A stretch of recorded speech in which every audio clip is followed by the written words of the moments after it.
నమస్తే, welcome to college TV. ప్రస్తుతం మనము ఎవరైతే గడ్డం రాజు ఫోక్ యాక్టర్ గడ్డం రాజు సంబంధించినటువంటి ఎక్కడైతే సూసైడ్ చేసుకున్నారో ఆ ఇంటి దగ్గర సంబంధించినటువంటి దానిలో ఉన్నాం. సో ఇక్కడ రెండు రకాల వర్షన్స్ కనబడతా ఉన్నాయి.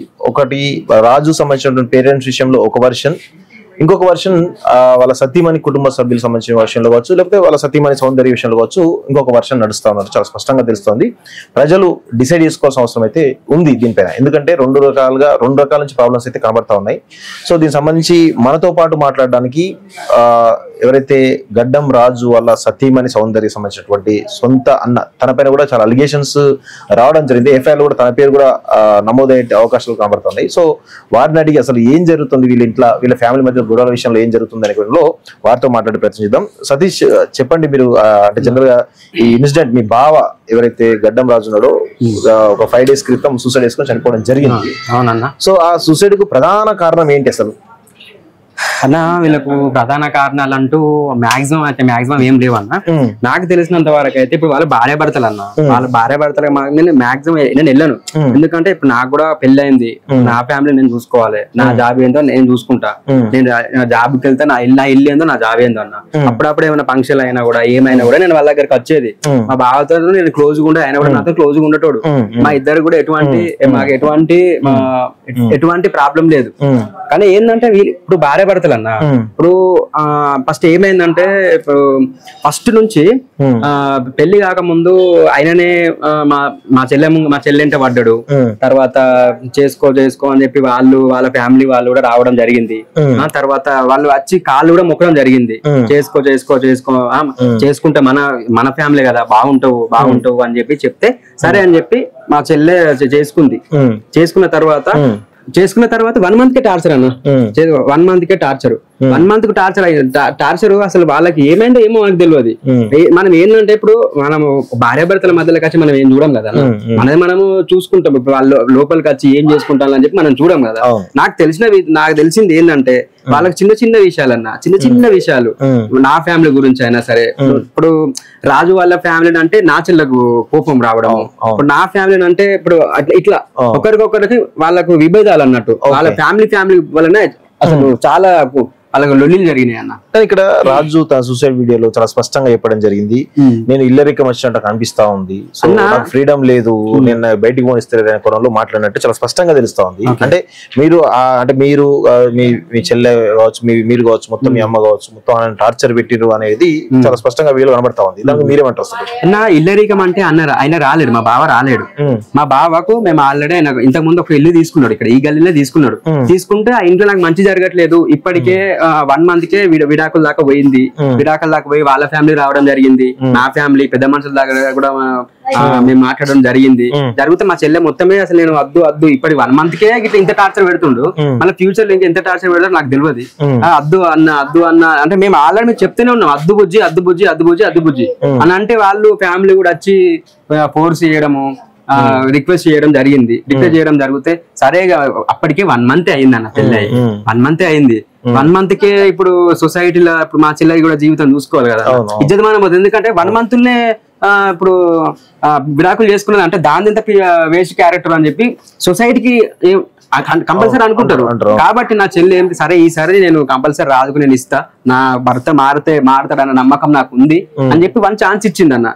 ఛాన్స్ ఇచ్చిన తర్వాత ఇక ఒక 1 month మంచిగా ఉన్న తర్వాత మళ్ళీ వీళ్ళకి చిన్న గొడవలు జరుగుతూనే ఉన్నాయి. ఇక మధ్యలో ఏమైనా ఉంటే గిట్ట నేను ఫోన్ చేస్తా ఆయనకు, కానీ ఆయన నాకు కూడా ఫోన్ చేస్తాడు.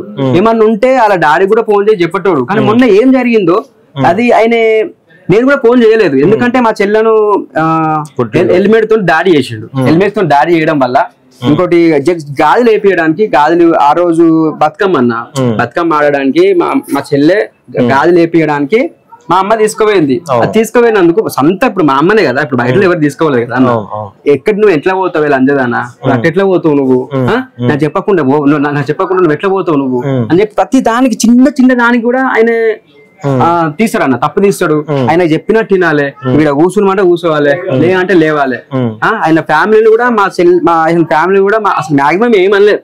ఇప్పుడు వాళ్ళ ఫ్యామిలీకి అయినా సరే మా ఫ్యామిలీకి అయినా సరే విభేదాలు లేవు, పగలు లేవు. మాకు వాళ్ళు మాకు దగ్గర వాళ్ళు, మేము వాళ్ళకి దగ్గర వాళ్ళము, మంచిగా ఉంటది కదా అని చెప్పి అనుకున్నాం.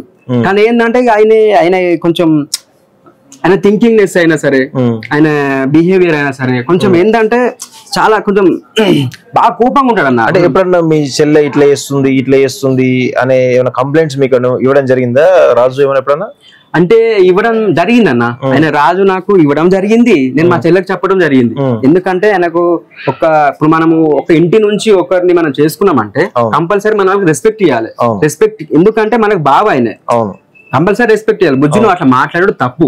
ఎందుకంటే ఇప్పుడు నాకు తెలిసినంత వరకైనా అన్న, భార్య భర్తల మధ్య ఎవరైనా సరే ఒక్కరైనా సరే తగ్గి ఉండాలి. ఇప్పుడు నువ్వెంత అంటే నేనెంత అంటే అది ఎట్లుంటది అన్న, కంపల్సరీ అది ఇప్పుడు ఇంత ఘోరంగా అయిపోయింది. అందుకని చెప్పి నేను మా చెల్లెకి చెప్తూనే ఉంటా, చెల్లె కంపల్సరీ నువ్వు తగ్గి ఉండు, ఒక మాట అంటే పడిపోయేది ఏం లేదు, ఏముంది అని చెప్పి నేను చెప్తూనే ఉంటాను మా చెల్లెకి. రాజు కూడా నేను చెప్తా, ఎందుకంటే నాకన్నా చిన్నోడు అన్న, నాకు చిన్నోళ్ళే. కూడా చెప్తాను. ఇప్పుడు రాజు వాళ్ళ కుటుంబం ఏమో కంప్లీట్ శ్రీరాంపూర్ దగ్గర, పెద్దపల్లి దగ్గర, శ్రీరాంపూర్ దగ్గర వాళ్ళ విలేజ్. సో కానీ ఇక్కడ ప్రధానంగా మీ వాళ్ళు ఆయన హైదరాబాద్ సెటిల్ అయ్యారు, అది కూడా మీ దగ్గరలోనే, మీ పక్క దగ్గరలోనే. సో ఇక్కడే సెటిల్ అయ్యారు. సో ఇక్కడ అసలు ఇక్కడే తీసుకోమని, ఇక్కడే ఇల్లు చూసుకోమని చెప్పేసి మీరు చెప్పారు, లేకపోతే తన తీసుకున్నాడు అసలు? లేదన్న, ఎందుకంటే ఇప్పుడు కొన్ని రోజులు పెళ్ళైంది కదా, కొన్ని రోజులు ఇక్కడ ఉండండి, ఉన్న తర్వాత మెల్లమెల్ల మీకు అలవాటు అవుతుంది కదా. అలవాటు అయిన తర్వాత ఇప్పుడు సడన్లీ ఊరికి పోతే ఏం చేసుకోలేరు కదా. ఇప్పుడు మా అనిల్ అంటే ఆయన మా పెద్ద బావ, ఆయన అనిల్, ఆయనకు పర్టికులర్ గా ఆయనకు 2 పిల్లలు, ఆల్మోస్ట్ 3 పిల్లలు ఉన్నారన్న. ఆయన ఏం చేసుకోవాలి ఏందని చెప్పి ఆయన ఫుల్ క్లారిటీ ఉంది. ఆయన ఇంటి దగ్గర వ్యవసాయం చేసుకుంటాడు, ఆయనకు ఒక కారు ఉంది, ఆయన అన్ని మంచిగా చూసుకుంటాడు. ఆయన లైఫ్ ఆయనకు తెలుసు. వాళ్ళ అన్న అనిల్ అతను, ఈయన యూట్యూబర్ అన్న, ఈయనకు బయట ఎక్కడ వర్క్ చేయడు. బావా నేను బావా నువ్వు ఊరికి పోయినావు అనుకో, అంత తొందరగా సెటిల్ కావు, నువ్వు కొంచెం ఇక్కడనే ఉండు, కొన్ని రోజులు వర్క్ చేసుకో, కొన్ని రోజుల తర్వాత ఆటోమేటికల్లీ నువ్వు వెళ్ళు, మాకేం ప్రాబ్లం లేదు. నేను అప్పటికే అంటేనే, ఎందుకంటే కొన్ని రోజులు చేసుకో, నువ్వు వర్క్ చేసుకుని నీకు అర్థమవుతుంది కదా అని చెప్పి నేను అనడం జరిగింది, నా కుటుంబం కూడా అనడం జరిగింది. పెళ్లికి ముందు ఇప్పుడు ఆయన ఏదో ఒక జాబ్ చేస్తుండు, ఇంకేదో చేస్తుండే, కొద్దిగా ఆరాధిస్తారు కదా, అసలు ఆయనకు ఏమైనా జాబ్ చేస్తుండే అంత ఓన్లీ ఇదే ఫోక్ ఇండస్ట్రీలో ఉండేదా? అంటే జాబ్ అంటే ఫోక్ ఇండస్ట్రీలో ఇంతకు ముందు మా చెల్లెను పెళ్లి చేసుకోక ముందు ఆయన ప్రాజెక్టులు వచ్చేది అన్న, చేసుకున్నట్టు మంచిగానే ఉండే, అంత బాగానే సంపాదించేది. అంటే మనకు తెలియదు అన్న, ఆయన పర్సనల్ ఎంత సంపాదించిన నాకైతే ఎప్పుడు చెప్పలేదు, కానీ ప్రాజెక్టులు ఉండేది. ఇక ఎప్పుడైతే మ్యారేజ్ అయిందో అప్పటి నుంచి ఆయనకు కొంచెం ప్రాజెక్టులు తగ్గినాయి. అయినా కూడా మరి ఇంట్రెస్ట్ పెట్టిండా పెట్టలేదన్న సంగతి నాకు తెలియదు. మీరు ఎప్పుడు అడగలేదు ఎందుకు? అడిగితే మేము రావట్లేదు ఇప్పుడు ప్రస్తుతానికి సీజన్ కూడా కొంచెం కాదు అని కూడా నాతో మాట్లాడడం జరిగింది. నేను కూడా చెప్పడం జరిగింది, సరే మరి అట్టి ఉంటే ఏమొస్తుంది, ఏదైనా వర్క్ చేసుకో. నేను కూడా చాలా అంటే చాలా నాకు ఫ్రెండ్లీగా ఉండే అన్న, నేను కూడా ఆయనతో ఫ్రెండ్లీగా ఉంటా. నాకు ఆయన అంటే నాకు కోపం లేదు, ఆయన నాకు పగలేదు, ఆయనకు నా మీద పగలేదు. ఆయనకు కూడా నేను జాబ్ చూడడం జరిగింది. అలా నేను ఆ మామయ్యతో ఎవరైతే వాళ్ళ ఫాదర్స్ ఉన్నారో మదర్స్ ఉన్నారో వాళ్ళతో కూడా నేను మాట్లాడడం జరిగింది. వాళ్ళు నాకు ఫస్ట్ లో ఫోన్ చేసేటోళ్ళు, ఏమైనా ఉంటే డ్యూటీ ఇవ్వడు అంటే నేను చూస్తా, మనోళ్ళే కదా నేను చూస్తా అని చెప్పి కూడా నేను చెప్పడం జరిగింది. అసలు నాకు చాలా దగ్గరోడు అన్న, అసలు నాకు అసలు అంటే ఆయన మీద అసలు ఎటువంటి ఉద్దేశం లేదు నాకు, నిజంగా చెప్తున్నా ప్రామిస్లీ. అసలు ఆయన అట్లా చేసుకుంటాడు అని చెప్పి నేను అనుకోలేదన్న, నా కళ కూడా నేను ఊహించలేదు. చిన్న విషయాల గురించి అట్లా ఎవరైనా చేసుకుంటారు అన్న, అసలు నాకైతే ఇప్పటికీ నమ్మలేకపోతున్నా. నేనైతే పక్కనే ఉండడం అనిపిస్తుంది నాకైతే. ఇంకా అంటే జనరల్ గా మీ సిస్టర్ విషయంలో పాపం ఆయన చాలా సౌందర్య, నువ్వు నీ జీవితం హ్యాపీగా ఉండు అని అన్నాడు కదా సూసైడ్ నోట్ లో. సో ఆ మాటలు విన్న తర్వాత మీకేమనిపిస్తుంది? అసలు తప్పు మీ చెల్లెదా లేకపోతే మీ బావదా, ఎవరు తప్పు అంటారు?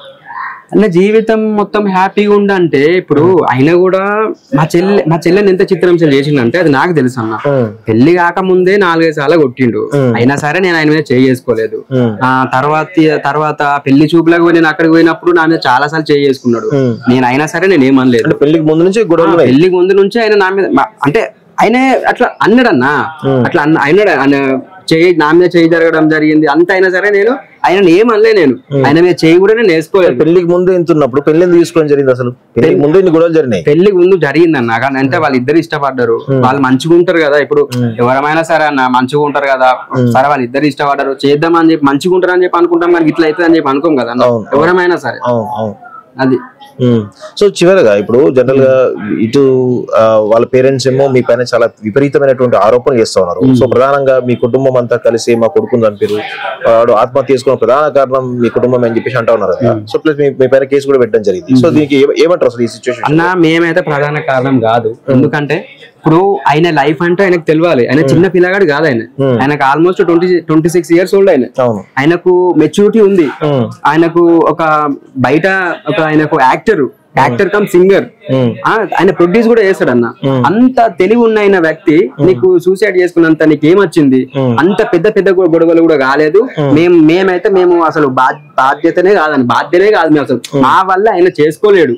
ఎందుకంటే ఆయనకు అర్థం కావాలి. ఇప్పుడు సరే, ఇప్పుడు నీకు అంత మా చెల్లి అంటే ఇష్టం లేకపోతే నువ్వు విడాకులు చేసుకోవాలి. విడాకులు చేసుకొని వేరే అమ్మాయితో నుండు. నువ్వు చచ్చిపోవడం ఎందుకు? చిన్న చిన్న విషయాలకు నువ్వు చచ్చిపోతే అది నువ్వు మమ్మల్ని అంటే మేమెట్లా? నేను ఆల్రెడీ ఒకసారి నా మీద కంప్లైంట్ ఇచ్చారు. సో మళ్ళీ నా మీద కంప్లైంట్ ఇచ్చిన జైలు పాలు చేస్తారేమో, ఒక భయంతో మనం సూసైడ్ చేసుకోండేమో. లేదన్న భయంతో సూసైడ్ చేసుకుంటారు అన్న. ఫ్యామిలీ కూడా ఆలోచించాలి కదన్న. ఫ్యామిలీ ఆలోచించాలి. ఇప్పుడు నాకు పెళ్ళం ఉంది, తర్వాత నాకు ఫ్యామిలీ ఉంది, నాకు అన్న ఉన్నాడు, వదిన ఉంది. ఇప్పుడు వాళ్ళ గురించి ఆయన ఆలోచించాలి కదా. ఇప్పుడు సరే, నీకు చేసుకున్న దాని గురించి నువ్వు ఆలోచించకపోతే నీకు ఫ్యామిలీ ఉంది కదా, ఫ్యామిలీ గురించి ఆయన ఆలోచించి విడాకులు తీసుకొని వేరే దాంతో ఉండు. నాకేమన్నా అభ్యంతరమా? నువ్వు బతకడమే కావాలి. విడాకుల ప్రపోజల్ వచ్చిందా ఇప్పుడు 6 నెలల గ్యాప్ లో? విడాకుల అంటే ఫస్ట్ ఆల్రెడీ వచ్చింది కదా అన్న. ఇంతకుముందు చెప్పిన కదా, పెళ్ళైన 1 month కే వచ్చింది. 1 month కే ఈ 1 month లో ఎందుకు కేసు పెట్టారు అసలు మీరు? మా చెల్లెని టార్చర్ చేయడం అన్న. చిన్నదాన్ని పెద్దదాన్ని కొట్టడము.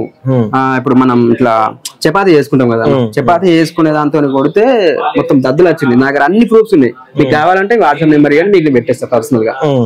తర్వాత చిన్న దాన్ని కొట్టుడు అన్న బాగా టార్చర్ చేసేది. అయినే అసలు నన్ను టార్చర్ చేస్తుంది. అసలు ఇంత నేను టార్చర్ భరించలేకపోతానన్నా గానీ మా చెల్లెని టార్చర్ చేసింది ఆయన.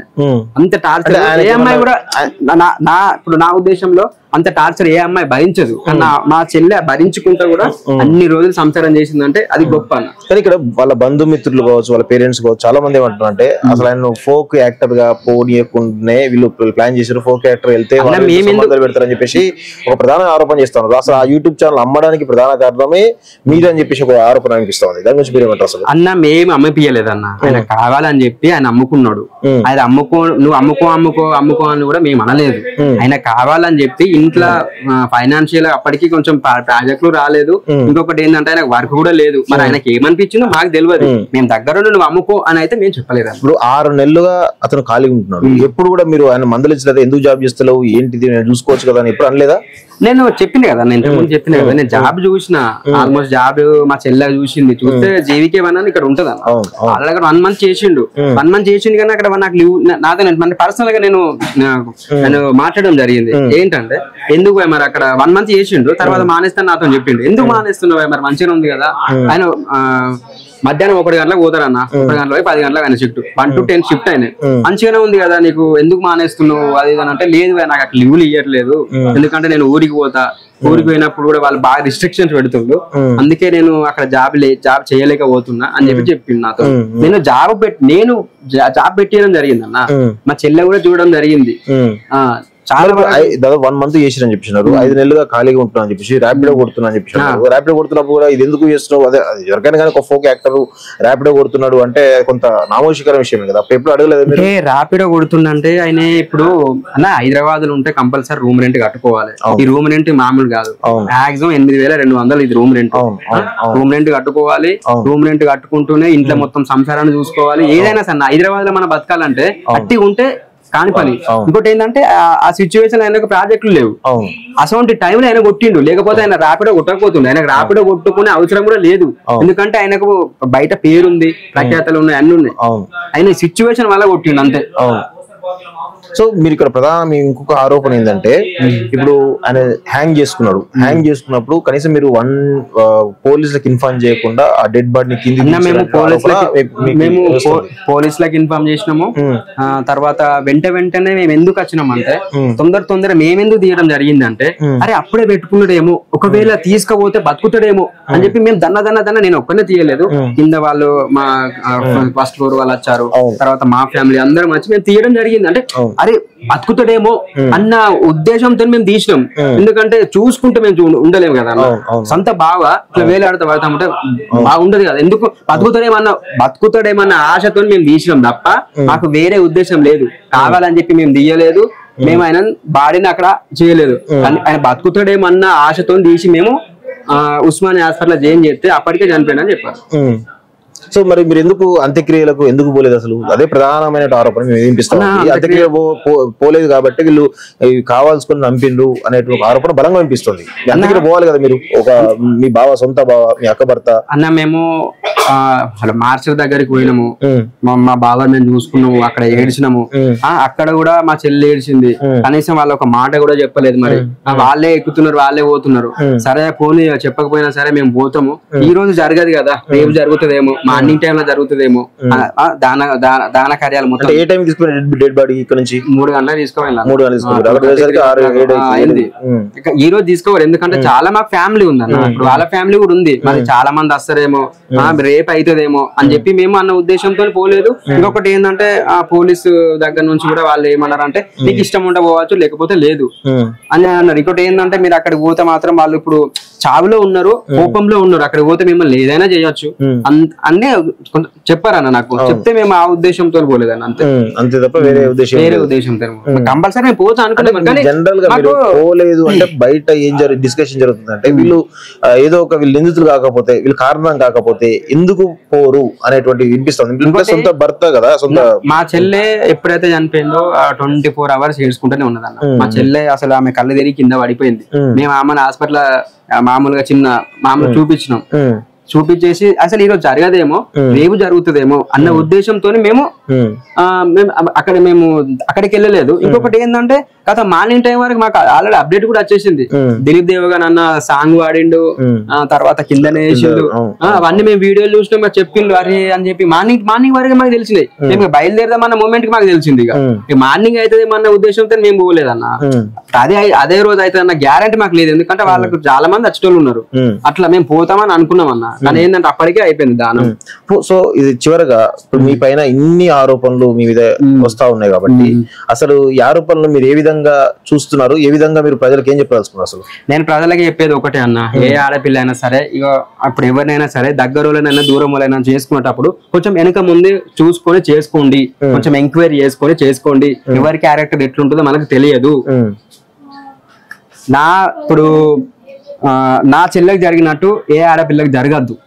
ఇంకొకటి ఏంటంటే అయినా కూడా మరి వాళ్ళదంటే నాకు ఏం జరిగిందో నాకు తెలియదు. కానీ ఏంటంటే ఇప్పుడు నా చెల్లె జరిగినట్టు ఏ ఆడపిల్లకి జరగద్దు అని చెప్పి నేను కోరుకుంటున్నాను. సో ఈ ఆరోపణల విషయంలో ఏమంటారు? అసలు ఆయన చావుకు ప్రధాన కారణం మీరే అంటున్నారు కదా, మీ కుటుంబం అంటున్నారు కదా, దాని గురించి మీరేమంటారు? అసలు అన్న నేను ప్రధాన కారణం అంటే మా కుటుంబం కానే కాదన్న. ఆయన కావాలని చెప్పి ఆయన భార్య భర్త లొల్లితోనే ఆయన చిన్న విషయాలకు వేసుకున్నాడు అన్న. ఆయన కొంచెం ఆలోచిస్తే ఆయన బతకటోడు. భార్య భర్తలు కంపల్సరీ లొల్లిలు వస్తాయి. ఎంత లక్షలకి కోటీశ్వర్లు అయినా సరే అన్న, భార్య భర్తలు అన్నప్పుడు కంపల్సరీ వెళ్ళొస్తాయి. ఆయన కొంచెం ఆలోచించుంటే కంపల్సరీ ఆయన బతకటోడు. ఇంకోటి ఏంటంటే మా మీద ఆరోపణలు వేసడం అని అది కరెక్ట్ కాదు. ఆయన ఆలోచించకుండా ఆయన వేసుకున్నాడు అన్న. మేము కావాలని చెప్పి మేము చేయలేదు కదా అన్న. ఓకే, అది నేను చెప్పేది అయితే అదన్న. ఓకే. సో మొత్తానికైతే ఎవరైతే గడ్డం రాజు వాళ్ళ సతీమణికి సంబంధించినటువంటి బ్రదర్ ఎవరైతే ఉన్నారో ఇందులో ప్రధానంగా ఆరోపణలు సతీష్ కూడా చాలా విషయాలు చెప్తా ఉన్నాడు. సో ఈ యొక్క సంఘటన సంబంధించి మేము బాధ్యులం కాము. సో తను కొంత ఆవేదనతోటి వాళ్ళిద్దరి మధ్యలో ఉన్నటువంటి చిన్న గొడవల్ని పెద్దగా చూపించుకొని సో ఇదంతా మా మీద నెపనెట్టే ప్రయత్నం చేస్తుందని చెప్పేసి కూడా సతీష్ చెప్తా ఉన్నాడు. చూద్దాం మరి ఇది ఎంతవరకు ఈ కేసు ఏ విధంగా ముందుకు పోతా ఉంటది, ఏ విధంగా ఇందులో ఎఫ్ఐఆర్లు ఎవరెవరి పేరు ఇన్వాల్వ్ చేస్తుందని చెప్పేసి భవిష్యత్తులో తెలిసేటువంటి అవకాశం అయితే కనబడతా ఉంది. చూస్తున్నాండి college TV. Thank you very much.